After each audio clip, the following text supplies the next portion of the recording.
अस्सलाम वालेकुम नाज़रीन, मैं हूं ज़मीर हैदर और आप देख रहे हैं प्रोग्राम पब्लिक पल्स। नाज़रीन, आज पाकिस्तान की तारीख का लग कुछ ऐसे रहा है कि मौशी सूरत हाल के हवाले से बदतरीन दिन है, जहां पे डॉलर जो है सिर्फ एक दिन में 18 रुपए से ज़्यादा जो है वो महंगा हुआ और गुज़िश्ता 24 घंटों में तकरीबन 24 रुपए डॉलर की जो रुपए की कदर में कमी आई है और डॉलर जो है वो महंगा हुआ है। और ये इसका इम्पैक्ट जो है वो बाकी सारी चीज़ों पर, क्योंकि आज हम देख रहे थे कि जो इन्फ्लेशन का रेट है वो 31% है, 31% जो कि ऑल टाइम हाई है। 50 साल की तारीख में इतना ज़्यादा महंगाई नहीं हुई और फूड इन्फ्लेशन, खाने पीने की अशिया की तकरीबन 50% है। और कुछ अशिया तो जो अगर इंडिविजुअल अगर आप देखें तो वो 300% भी महंगी हुई हैं।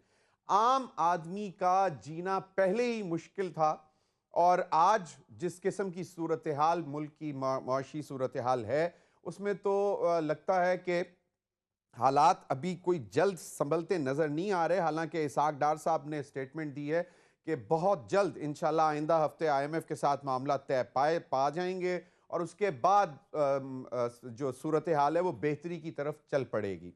लेकिन इंडिपेंडेंट इकोनॉमिस्ट सारे ये कह रहे हैं कि शायद ये पॉसिबल होगा नहीं और अगले चंद माह नहीं, कम से कम साल, 1.5 साल, 2 साल जो है आपकी जो है वो बेल्ट टाइट रखनी पड़ेगी।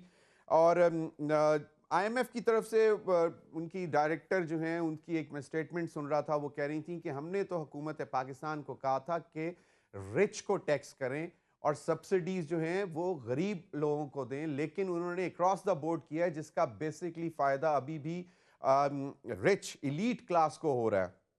अब ये हमें नहीं मालूम एक्चुअल एलो जो भी जिसको लेटर ऑफ इंटेंट कहते हैं या जो भी मामला सामने आएंगे तो तब चीज़ें सामने होंगी, लेकिन आवाम परेशान है। और प्रोफेसर जो हैं हमारे वज़ीर एहसन इकबाल साहब, वो कहते हैं कि जनाब ये देखें, जो सुप्रीम कोर्ट का फैसला आया उसको ये डॉलर ने सलामी दी है। अजीब मंतक है, समझ से बाहर है। और मरियम नवाज साहिबा कहती हैं कि जनाब जो शख्स हम पे उंगली उठा रहा है ये उसी की सारी जो है कारकर्दगी है जिसकी वजह से आज मईशत इस हाल पर पहुंची हुई है। मिफ्ता इस्माइल साहब कहते हैं कि जनाब इकनॉमिक पॉलिसीज़ को रिव्यू करने की ज़रूरत है और ये जो है जो इस वक्त जो है उनके नज़दीक मईशत के साथ खिलवाड़ हो रहा है। डॉलर 300 रुपए तक पहुंच रहा है। मामला बहुत ही तकलीफ देह हैं। अगर आप सड़क पे जाएं तो लोगों के चेहरों पर मायूसी है, परेशानी है, डिप्रेशन है।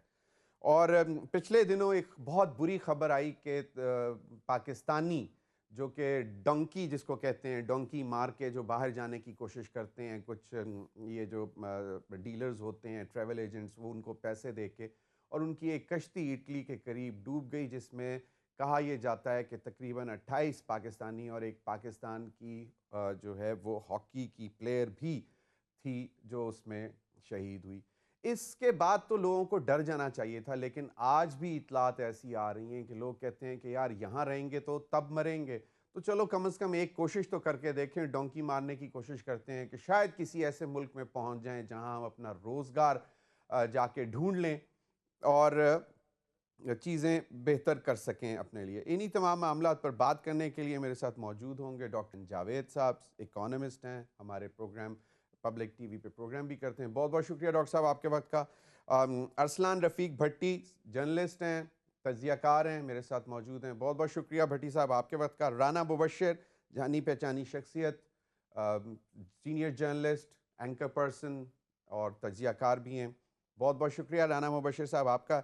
नाज़रीन, प्रोग्राम के शुरू में कुछ चंद एक मिनट मैं शहबाज राना जो कि इकनॉमिक रिपोर्टर हैं और अपना प्रोग्राम भी करते हैं एक निजी टीवी पर और काफ़ी गहरी नज़र रखते हैं। शहबाज राना, अस्सलाम वालेकुम। जी, वालेकुम अस्सलाम जमीर साहब। शहबाज राना बहुत बहुत शुक्रिया। शहबाज राना, मैंने भी इकनॉमिक रिपोर्टिंग की और बहुत अरसा की, आपको भी मालूम है, लेकिन आज जितनी तकलीफ दे सूरत हाल देखने को मिल रही है ये शायद मैंने पहले कभी नहीं देखी थी।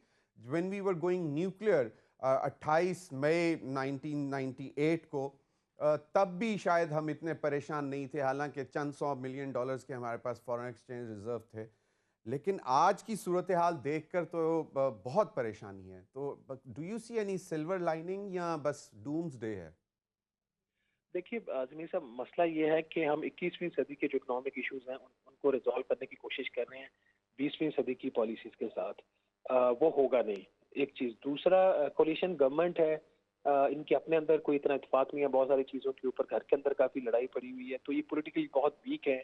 इनको टाइम लगता है फैसले करने में। तो जो वो ताखीर होती है, उसके बाद फिर आप देखते हैं कि यकदम आपको शरह सूद भी 3% बढ़ानी पड़ जाती है, यकदम आपको बिजली की कीमतों में इजाफा करना पड़ जाता है, एकदम आप देखते हैं कि एक्सचेंज रेट जो है एक दिन में रुपए की कदर में 19 रुपए अभी कमी हुई, फिर 26 जनवरी को 25 रुपए की कमी होगी एक ही दिन में।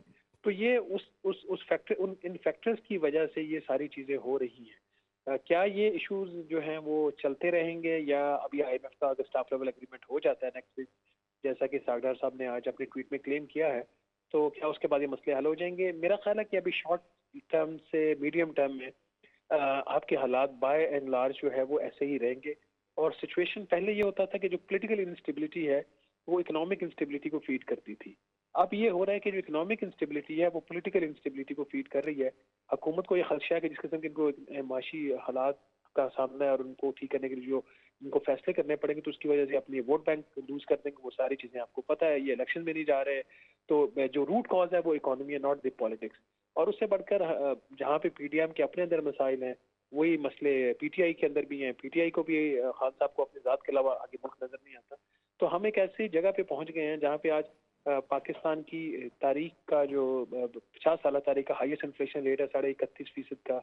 आप हाइपर इन्फ्लेशन पर बड़ी तेजी से बढ़ रहे हैं। ग्रोथ की तो अब बात ही कोई नहीं करता ना। पहले तो रेट होता है कि 4% है, 5 है, 6% है।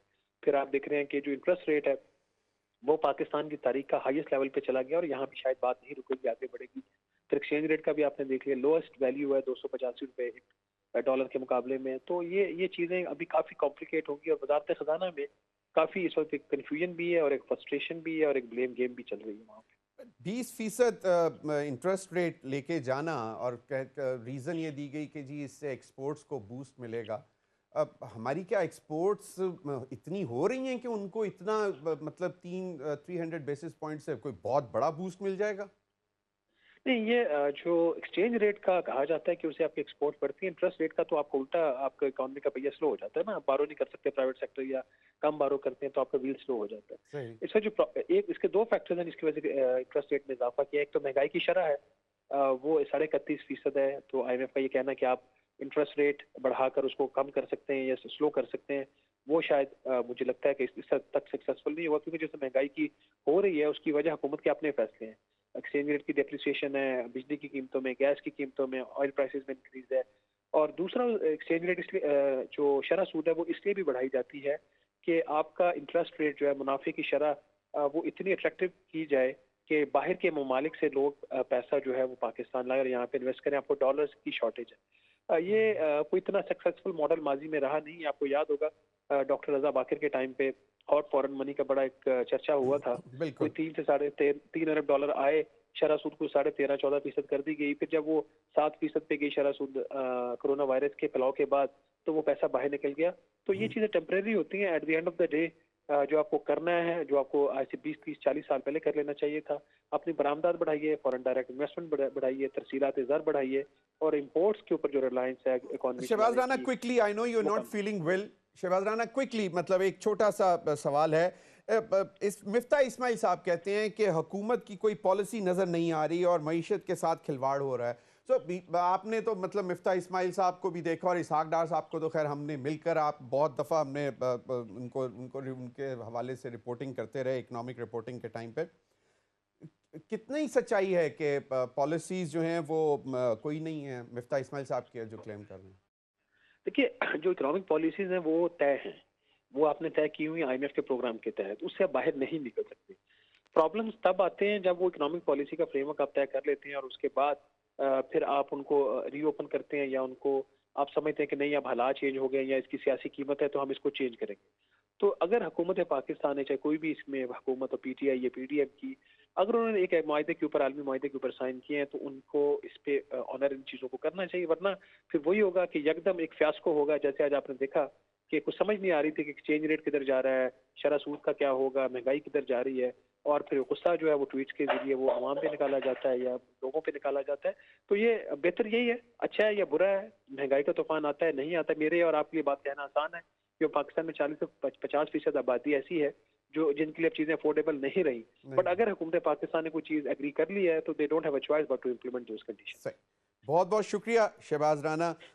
बिल्कुल हसनैन जावेद साहब, कोई सवाल नहीं है आज मेरे पास।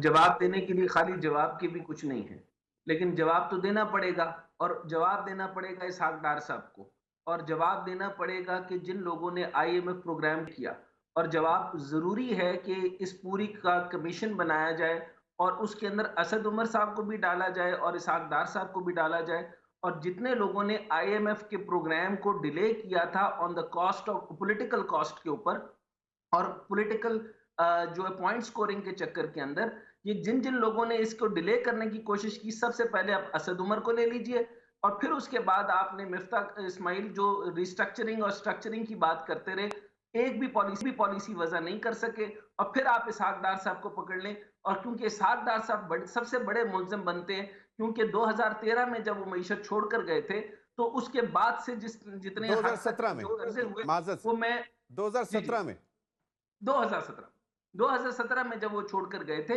तो उसके अंदर आप देखें कि कर्जे जितने बढ़ गए हैं, उसका हुजम मुसलसल एक ट्रेजेक्टरी के साथ बढ़ गया। आप जमीर हैदर साहब बहुत अच्छे तरीके से समझते हैं और शहबाज राना साहब बिल्कुल दुरुस्त कह रहे हैं, आपके पास कोई जरूरत नहीं है वजीर खजाना की, आप क्योंकि आईएमएफ जो फैसले कर रहा है उसी फैसले को आपको फॉलो करना है। आप 23वीं दफा आईएमएफ के प्रोग्राम के अंदर है, और हर दफा जब आप पॉलिटिकल जो हीरोइज्म का आप शिकार होते हैं, असद उमर ने 7 से 8 महीने तक आईएमएफ ना लेकर कौम को बहुत बड़ा झटका दिया, वो भी उतना ही क्वेश्चन के अंदर आएगा और कटहरे के अंदर दाखिल होना चाहिए, वो भी जवाबदेह है। आईपीपीस का उसने क्या किया, अब आज 2,500 अरब रुपए से ज्यादा सर्कुलर डेट है, और इसी तरीके से आप सारी चीजें ट्रेजेक्टरी के साथ देखते रहे, पब्लिक डेट आपका इतना बढ़ गया कि 450 अरब रुपए सिर्फ गरीब दे रहा है। अच्छा, अब देखें कि आईएमएफ ने आपको 7 का, और अभी शहबाज राना ने बिल्कुल ठीक कहा कि उन्होंने कहा कि आप सब्सिडीज जो हैं वो गरीबों के लिए दे सकते हैं, यानी आप कमोडिटीज के ऊपर दें या आप प्राइस के ऊपर दें या आप ज़रूरी अजनास के ऊपर दें या उनकी सेलिंग के ऊपर लगा के दें, लेकिन ये मुल्क अशराफिया का है, 1% का है, और उनके अंदर जो लोग आते हैं उन्हीं के ऊपर सब्सिडीज मिलेंगी, उन्हीं को बिजली 5 रुपए की और 6 रुपए की मिलेगी। और मैं आपको ये अजीब बात बता रहा हूं कि आपको कराची में, आपको याद होगा पिछले अरसे में उनका इंतकाल हुआ था, 800 अरब रुपए का नाम याद आ जाएगा, 800 अरब रुपए की उनकी चमड़े की बड़ी सनत थी। अच्छा, अब उसके जैसे ही उन्होंने उनको 5 रुपए की बिजली बंद की, उन्होंने सनत बंद कर दी, उनका कुछ नहीं गया, स्मॉल एंड मीडियम एंटरप्राइज के सब चमड़े की सनत से रेलिवेंट लोग थे। आप ये देखें कि आपका जो है वो बैंकिंग का सिस्टम इतना गंदा है कि सबसे पहले मैं आपको एक इंपॉर्टेंट बात बता दूं कि आपको याद होगा कि शौकत तरीन साहब ने सबसे बड़ी क्रिटिसिज्म की थी असद उमर के ऊपर और असद उमर के बाद के दौर के ऊपर और हफीज शेख के ऊपर भी कि आईएमएफ के प्रोग्राम को जो है वो फौरी तौर पे पकड़ने की जरूरत है और आईएमएफ को हम डिले नहीं कर सकते।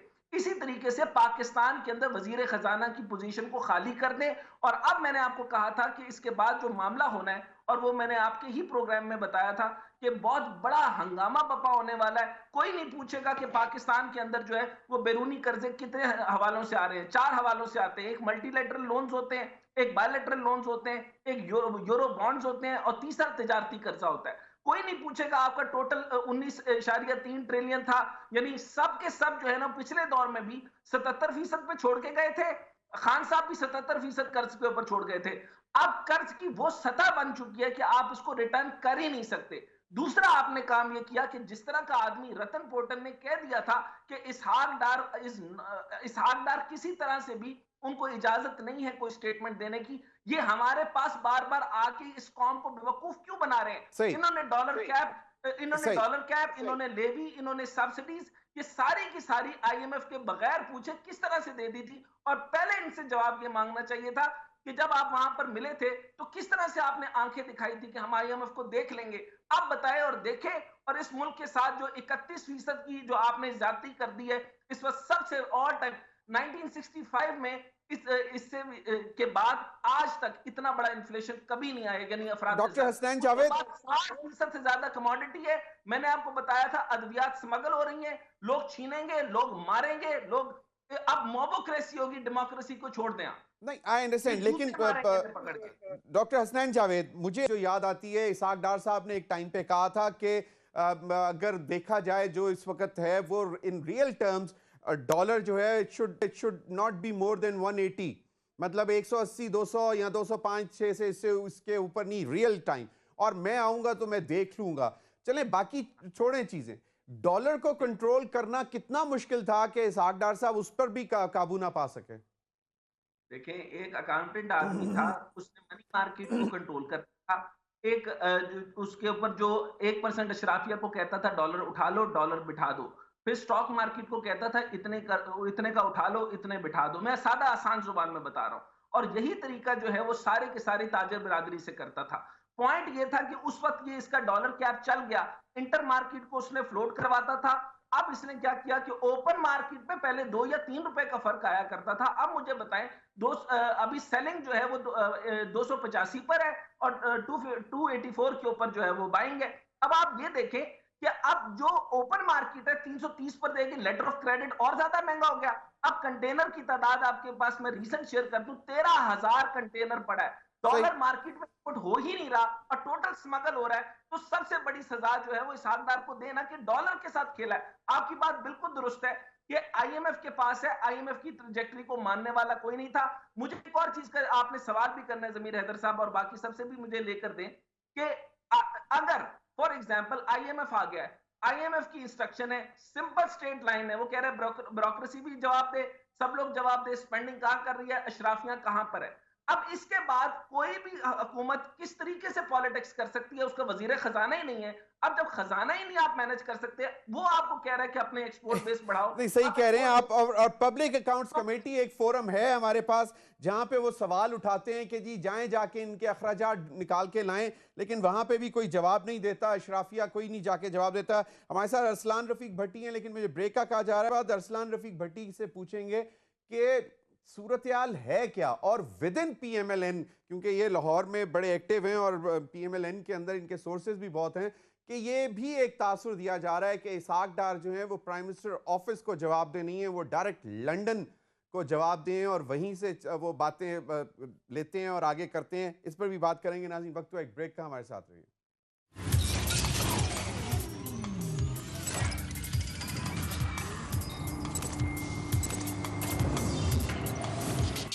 वेलकम बैक नाज़रीन। सोशल मीडिया पे एक निजी टीवी के हवाले से एक इंटरव्यू चल रहा है। एक शख्स जो कि बाज़ार में खड़ा है और कोई दवाई बेचता है दांतों की, उसकी सूरत हाल वो कैसे बयान कर रहा है, ये ज़रा सुन लें। अरसलान रफीक भट्टी साहब, मेरे पास तो खैर अब अल्फाज भी नहीं है। अगले रोज़ हमारी एक MNA है, वो on the floor of the house, मेरे ख्याल में सायरा बानू उनका नाम है, वो कह रही थी कि 15,000 छोड़ें, 25,000 छोड़ें, मिनिमम वेज छोड़ें, जो 50,000 या 75,000 रुपया ले रहा है उसका बजट बना के मुझे दिखा दें। और वो डायरेक्ट मुखातिब थी वजीर ख़जाना इसहाक डार साहब को। सूरत हाल है क्या? और दूसरा ये जो मैंने जाते हुए सवाल छोड़ा था वो ये था कि क्या वाकई ये एक डिलिबरेट एफर्ट थी शहबाज शरीफ साहब को नाकाम करने की कि जी आप प्राइम मिनिस्टर मटीरियल नहीं हैं, और इसहाक डार साहब अभी भी लंदन से को ही जवाब दे हैं और लंदन में ही से मशावरत हो रही है? भट्टी साहब जी, बहुत शुक्रिया जमीर भाई। बात ये है कि जो सायरा बानो साहिबा ने कहा, उन्होंने फ्लोर ऑफ द हाउस कहा, मैं उनसे थोड़ा सा आगे चला जाता हूँ कि मुझे लाख रुपए वाला बंदा है जो आज तनख्वाह ले रहा है, उसका बजट बनाकर दिखा दें। उसका किराए का घर है, 2 बच्चे सिर्फ उसके रखे हैं पढ़ने वाले, उसका मुझे बजट बना के दिखा दें तो मैं जनाब इनको पीरी मुरीदी में मैं इनके मुरीद बन जाऊंगा। सही बात डॉलर की, नून लीग की और शहबाज शरीफ की जो आपने सवाल किया उसका जवाब मैं आपको पहले दे देता हूँ कि इस सारे मसले के ऊपर 200% ये मैं तो फर्म बिलीव था कि मुस्लिम लीग नून को खत्म करने के लिए ये काम किया गया, उनको डिफेम करने के लिए काम किया गया, उनको जो उनके वोटर थे उनको बदनाम करने के लिए उनसे ये काम कराया गया या किया गया ताकि नून लीग का सफाया हो सके।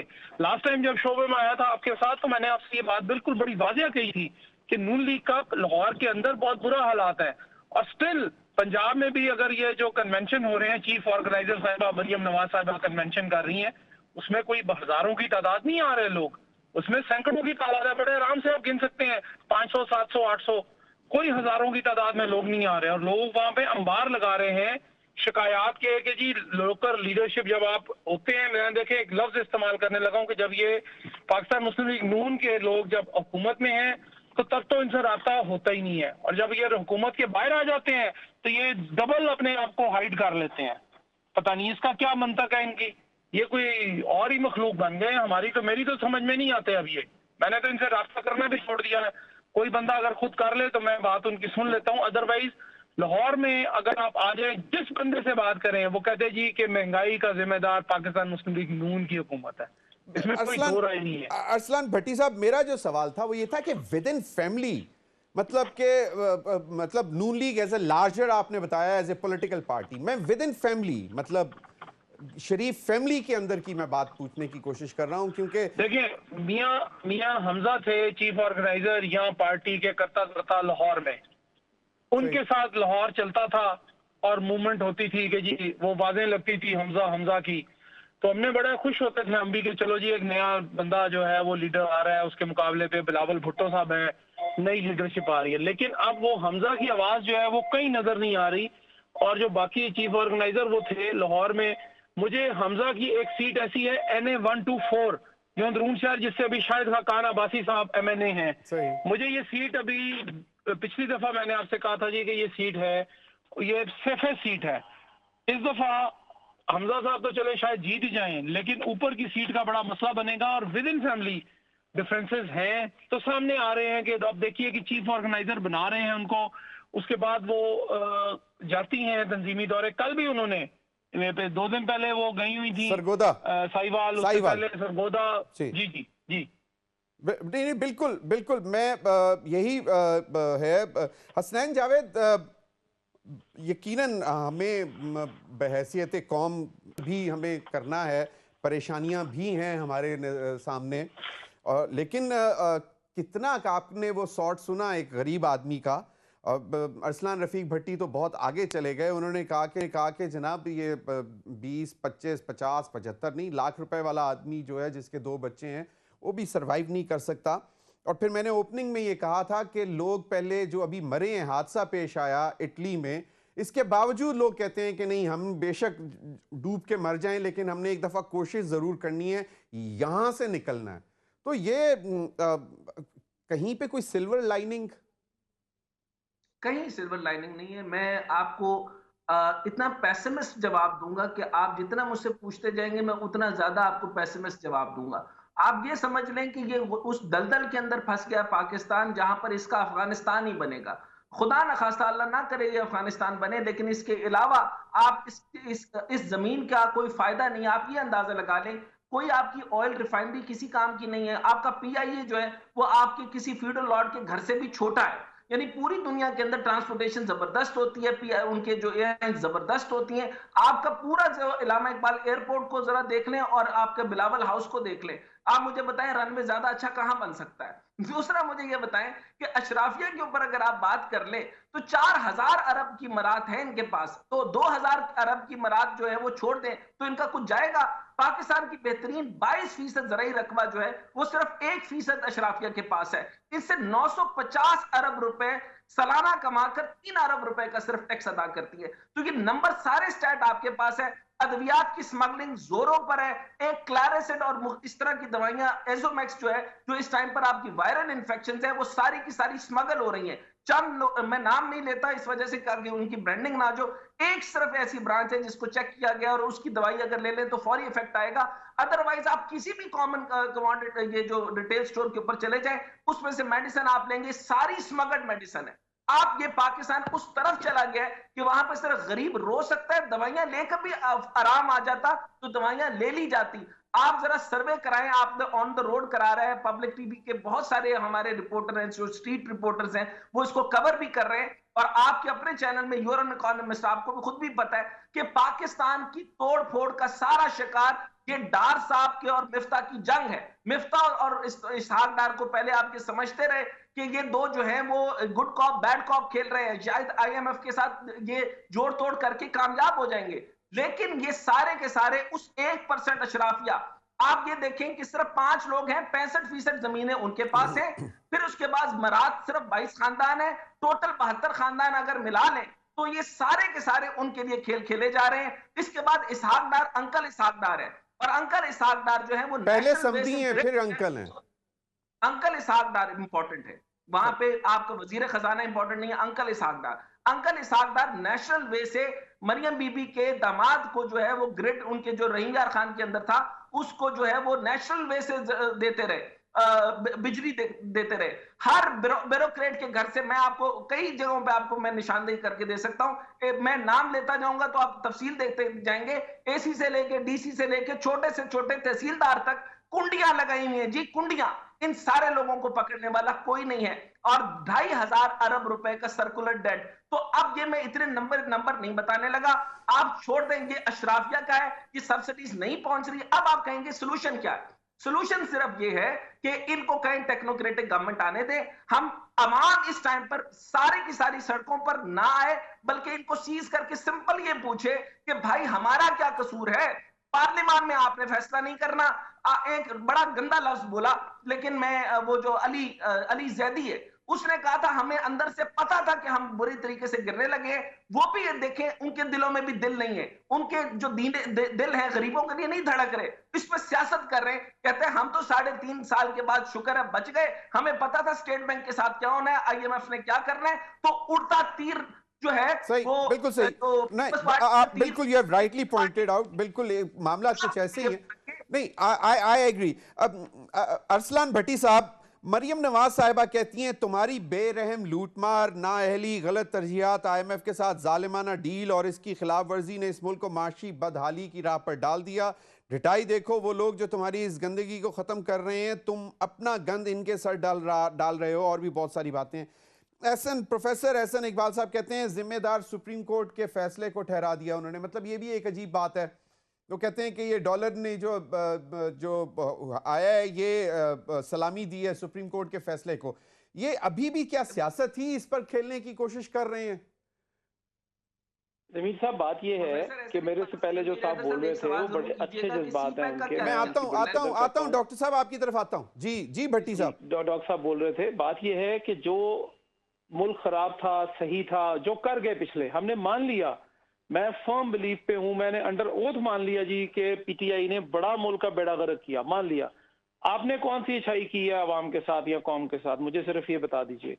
आप आईएमएफ का प्रोग्राम लेते हैं, लेने के बाद आप क्या करते हैं कि जी वो हमें डॉलर्स का मसला आ रहा है। डॉलर्स आप पहले उसमें सेक्शन में बहस कर रहे थे, सेगमेंट में बात यह जी सागदार साहब को तो लाया इसलिए गया था कि वो इकोनॉमी कंट्रोल करेंगे। उन्होंने ऐसा अच्छा कंट्रोल किया है कि चिकन जो है वो गरीब आदमी की पहुंच से बाहर है, गोश्त और बाकी तो पहले ही बाहर था।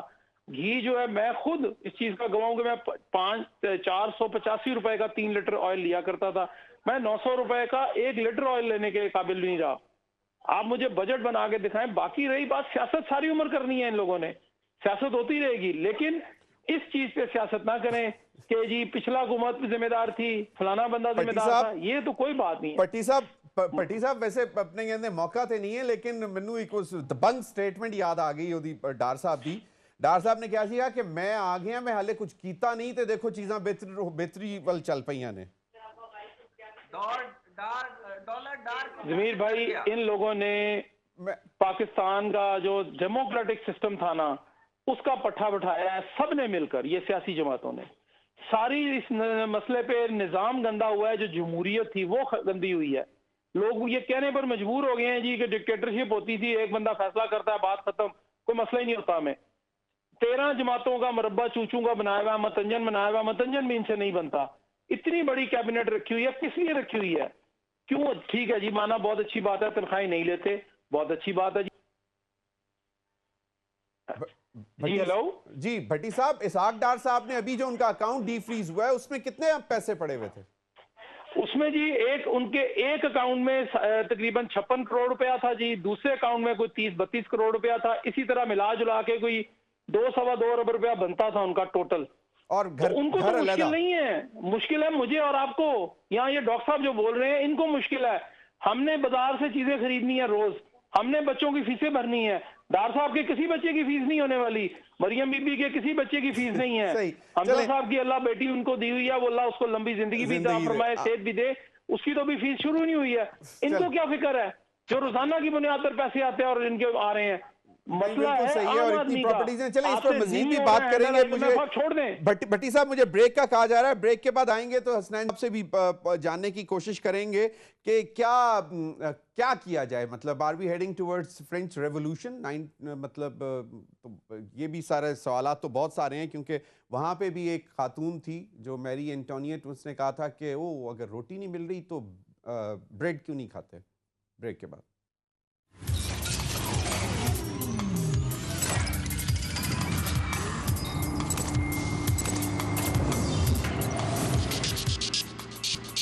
Welcome back. हसनैन जावेद साहब, जो मैंने बात की कि एक खातून की एक स्टेटमेंट के बाद फ्रेंच रेवोल्यूशन आ गया था, यहाँ पे हमारी जो लीडर्स हैं वो अपने खर्चे अल्ले तलल्ले छोड़ने को तैयार नहीं है। अवाम को कहते हैं कि सड़कों पे निकलो। अवाम की हालत है सड़क पे निकलने की, एजिटेशन करने की। अगर कोई निकलेगा तो वो मजदूरी के लिए निकलेगा, ताकि वो एक वक्त की रोटी कमा सके। देखिए, अभी एक तरीकाकार होता है कि उनको आपने इंगेज रखा होता है। जब वो इंगेज होते हैं कि रोटी कमाने के चक्कर में, रोटी मिल रही होती है तो सारा दिन कोशिश होता है 300 है तो 400 बन जाए, 500 बन जाए, 600 बन जाए। लेकिन ये डिसएंगेज जब हो जाते हैं तो आप इस डेमोक्रेसी या ऑटोक्रेसी का कोई तोड़ नहीं है, फिर है मॉबोक्रेसी। और मॉबोक्रेसी को इश्तिहाल नहीं कहते, ये मैं इश्तिहाल दिलवा नहीं रहा। आपकी मईशत है जो 60% आपकी जो है फूड इनसिक्योरिटी आ गई है। आपको पता है सऊदिया ने फूड इनसिक्योरिटी का बंदोबस्त ये किया कि उन्होंने रेत के ऊपर Hector of 1000 of the hectares के ऊपर जो है गंदम उगा ली। यूएई ने हेक्टर्स ऑफ किलोमीटर के ऊपर जो है हेक्टर्स पर गंदम उगा ली। गंदम का फुकदान, चावल का फुकदान वो देख रहे हैं जो कि ठीक ठाक लोग हैं जो इंपोर्ट कर सकते हैं। तो जब वो फूड इनसिक्योरिटी पे देख रहे हैं तो फूड इन रिच कंट्री, जहां पर ये सारे के सारे कार्टेल बन रहे हैं, माफिया बन रहे हैं, उनकी गंदम उनसे खींची जाएगी। और गरीब से जब रोटी खींची जाएगी तो आपको पता है, तो हजरत अली करम करीम ने फरमाया कि गुर्बत आपको कुफ्र तक पहुंचा देती है, और अगर गुर्बत कुफ्र तक पहुंचा देती है तो उनके ईमानों तक क्यों नहीं पहुंचाएगी, और फिर इनको खींच के बाहर क्यों नहीं निकालेगी। ये 1% अशराफिया जो है, जो ये बिल्कुल आपने फ्रेंच रेवोल्यूशन की बात बिल्कुल ठीक की। अब ये रेवोल्यूशन करना नहीं चाहती, ना ही हिंदुस्तानियों के या पाकिस्तानियों के मिजाज में इंकलाब है। हमारा इंकलाब नहीं आना, लेकिन ये जब रोटी नहीं मिलेगी तो लोग चीखते हुए, चिंघाड़ते हुए इनको पकड़ के मारेंगे। मैं आपको बिलीव इन मी, जो भी हुकूमत में आया, गलती जिसने भी की इस जमहूरियत के अंदर, आपकी जमहूरियत इतनी कॉम्प्रोमाइज्ड है, आपकी आमरीत भी इतनी कॉम्प्रोमाइज थी माजी में भी, और ये सारे की सारी जो है वो गदलापन, मैलापन इसके अंदर आ चुका है। इसका फैसला जो है वो कौन करेगा? स्टेट बैंक्स के नंबर में सुनाऊंगा तो लोग मुझे भी मारेंगे, मैं उनको बार बार कर्जे बताऊंगा वो मुझे मारेंगे, एक्सचेंज रेट उनको समझाऊंगा और कहूंगा कि आईएमएफ ने कहा है कि सख्त शराइत जो है वो मान लो। आईएमएफ इतना समझदार है कि उसने कहा है कि सलाबी फंड के ऊपर, इनके ऊपर टैक्स ना लगाना। आपने फिर जीएसटी पे 25% लगा दिया, आपने गरीब पर सारा टैक्स लगाया, और फिर आईएमएफ ने कहा कि इनके ऊपर गरीबों को सब्सिडी दो, अमीरों से खींच लो। आपने अमीरों को सब्सिडी दी, अब फिर गरीब जो इनके साथ करेंगे, फिर आप सोचेंगे क्योंकि ये डिसएंगेज हो चुके हैं। डिसएंगेज होने के बाद सवाए मॉबोक्रेसी के कोई रास्ता नहीं बचा। अब भी आप ये देखें कि जितने इकोनॉमिस्ट ज्यादा बोल रहे थे, इन्होंने पहले तो एक काम किया, सॉफ्ट तरीका अपनाया। आमतौर पर ये सॉफ्ट तरीका नहीं अपना रहे। उन्होंने 15 लोग लिए और उन्होंने एक खास ऑस्टेरिटी जो है वो कमेटी उसके अंदर बिठा दिया ताकि ये खामोश हो जाए, चुप हो जाए, कॉम्प्रोमाइज हो जाए। और बाकी जो है वो आपने मेरे ही प्रोग्राम के अंदर वो जो है वो एक एमएनए साहब हैं, रोहेल असगर साहब, वो बदमाशी के साथ बोल रहे थे कि ਤੁਹਾਡੇ जो बन ठन के इकोनॉमिस्ट आ जाते हैं, इन्होंने ਅਸੀਂ नाप के रख देंगे, बंगाली पंजाबी काट देंगे ਤੁਹਾਡੀ। तो ये बिल्कुल ठीक कह रहे हैं, ये बदमाश लोग हैं, ये हमें मारेंगे। इससे पहले कि ये मारें, क्योंकि आप सच बोलेंगे तो आप मार भी खाएंगे। अरसलान रफीक भट्टी साहब, जो अभी पहले शहबाज राना ने भी बात की कि पॉलिटिकल कैपिटल लूज किया पीडीएम ने, और इसकी वजह से जो है माशी अदम इस्तेहकाम जो है वो अब रीजन बनेगा पॉलिटिकल अदम इस्तेहकाम का। पहले हम कहते थे कि सियासी अदम इस्तेहकाम की वजह से माशी इस्तेहकाम नहीं आ रहा। आपको क्या लगता है कि क्या ये अब इंतखाबात ही जवाब हैं, या वो भी अब बात वो तो भी आगे लग गई है? जमीर साहब, मेरा वो आपने शुरू में एक शॉर्ट सुनाया था, मैं भी सुन रहा था, मैंने वो प्रोग्राम भी देखा। आप सिर्फ उस बंदे की आंसू देख लें तो बंदे का दिल फट जाता है। अगर हम फील कर सकते हैं तो जो ऊपर बैठे हैं मसनद पर, उनको फीलिंग क्यों नहीं है? रही बात कि जी आप पॉलिटिकल इस्तेहकाम की बात करती, मेरा मसला पॉलिटिकल इस्तेहकाम नहीं है, मेरा मसला रोटी दाल आलू प्याज टमाटर हो गया है। मुझे तो इन्होंने छोड़ा ही नहीं कहीं का। अब ये जो कहते हैं जी कि हम ये कर देंगे, हम वो कर देंगे, बिल्कुल उन्होंने बहुत अच्छा किया जी। महंगाई 33.40% तक चली गई। आप किधर मुल्क को लेके जा रहे हैं? आप वो कह रहे हैं जी कि मुल्क हमारा जो है जी वो बड़ा अच्छा फूड बास्केट है। इंडिया को आप देखें, हम बार बार बात करते हैं जी कि वो हमारा दुश्मन मुल्क है, दुश्मन मुल्क है। बात यह जी कि उनके 29 रियासतें हैं, उनकी 29 सूबे हैं उनके। बिल्कुल, सॉरी, फूड सिक्योरिटी बना सकते हैं। दुनिया पूरी फूड सिक्योरिटी पे चली गई है, फूड सिक्योरिटी पे चली गई अरसलान रफीक भट्टी। लेकिन हमने जमीन के अंदर से दाना निकाल के उसके सीने में सरिया और पत्थर ठोक दिया है, और इसकी वजह से फिर फूड इनसिक्योरिटी तो होगी। बहुत बहुत शुक्रिया अरसलान रफीक भट्टी, डॉक्टर हसनैन जावेद। नाज़रीन, अब तक के लिए इतना दीजिए, अल्लाह हाफिज।